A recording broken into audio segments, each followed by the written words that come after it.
the fact that there's a song called like Saint Valentine's doesn't have anything to do with Valentine's Day. It was just a song I wrote, and we didn't know when the album's coming out.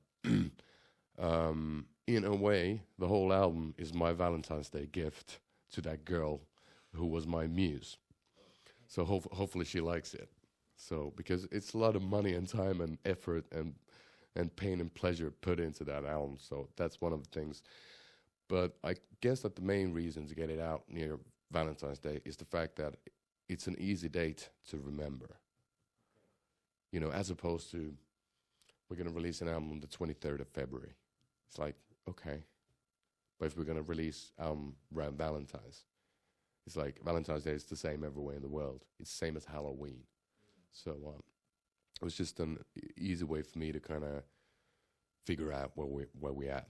You know, I wanted the album to be finished by Halloween, which we did. I had a day before Halloween. I had the master in my hands, and now it's coming out on the week of Valentine's. So it just makes for me it makes sense from Valentine to Halloween.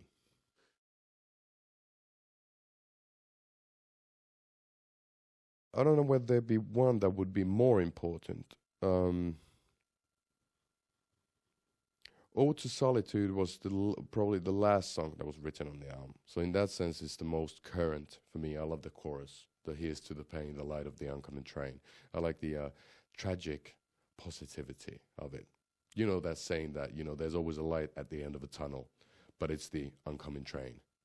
That's a classic saying. And so that's what the lyric revolves around. But then I like the last track because it's different.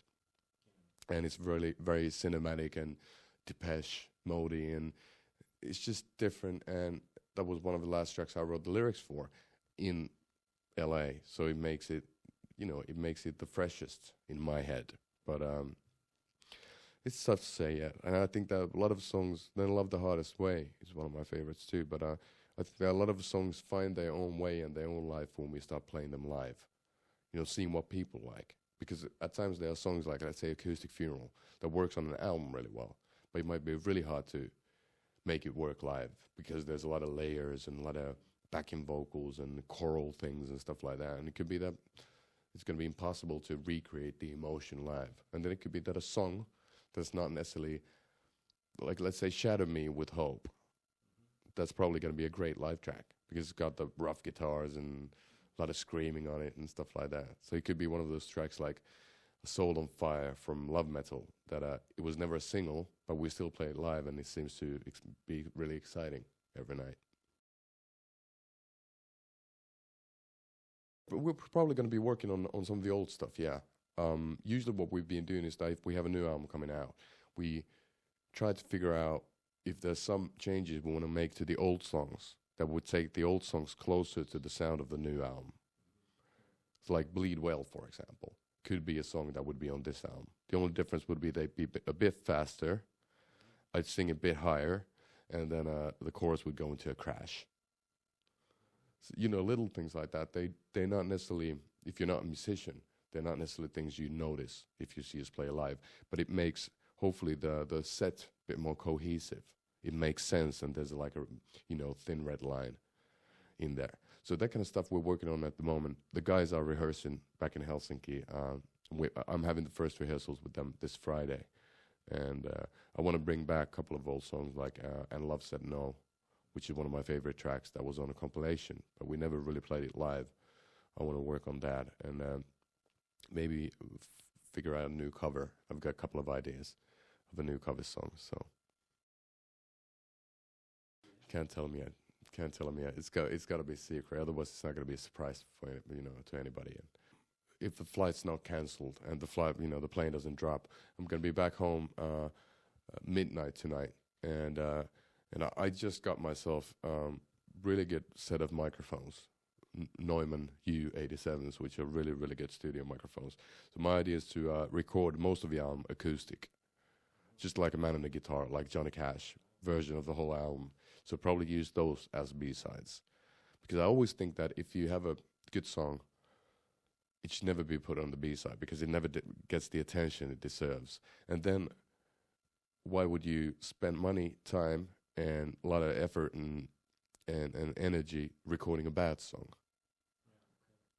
kind of, you know, it just feels weird to record songs, especially for B-sides. In England, they have a different way, like, let's say a band like Suede or Oasis or the Smiths. They were all very well known of having great B-sides. You know, they had really, really good B-sides, but I guess that's an English thing. I don't know. And I'm talking to a couple of electronic artists as well, hopefully to get some remixes done and stuff like that. But we'll see. We'll see. I don't know. It'd be great if somebody from some crazy electro guy from Germany would make a remix as well. But I haven't had the time to meet. I want to make it not like scooter, Europop, techno bullshit, not that type of stuff, but to make it really weird and underground. I've been trying to reach a guy called Lifelike, who does French house, which sounds really like Giorgio Moroder and Jan Hammer. It's really 80s, but it's really, really good. And I'd love if he'd be able to help us out, you know, doing a remix. He's done great remixes for like La Rue and stuff like that. That stuff is pretty poppy. That's it. I had an idea for like 3 more songs, but we didn't have the time to work on them proper. Because as I told you, we spent a lot of time working on these ones, and we didn't want to put anything there last minute because, you know, we thought that we don't want the album to be too long. Now it's like 46 minutes and something. About 45 minutes is a good length for an album. And I was originally thinking of dropping a song or two from the album, but then nobody in the band wants to do that. So I was thinking of making it even shorter originally, but then it's tough. You get attached to songs, and then again, I think that the more the better, the more the merrier. You know, it's good to have a lot of songs because nowadays, especially people when they go onto iTunes or Amazon or wherever they buy their especially digital stuff, it's good that they have the opportunity of picking one song if they like that, or 2 songs, as opposed to going into, you know, a record store and buying a whole album. Because I think that the problem with albums is the fact that not a lot of people do good albums.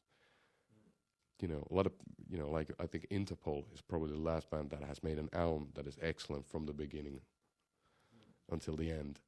You know, in my ears, you know, a lot of bands have 3 good songs, but are the 3 good songs worth, you know, €12, €13? I'd rather go into iTunes and get the ones I like. Gazillion. We did. We have so many like riff tapes and stuff like that. You know, all kinds. We have like only a synth riff. We have a chorus that just wasn't good enough. We have bits and bobs, but always when we had good ideas, we tried to put them in these songs. So you know, no, well or dry, all ideas. We ran out of ideas. That's everything we had this time around.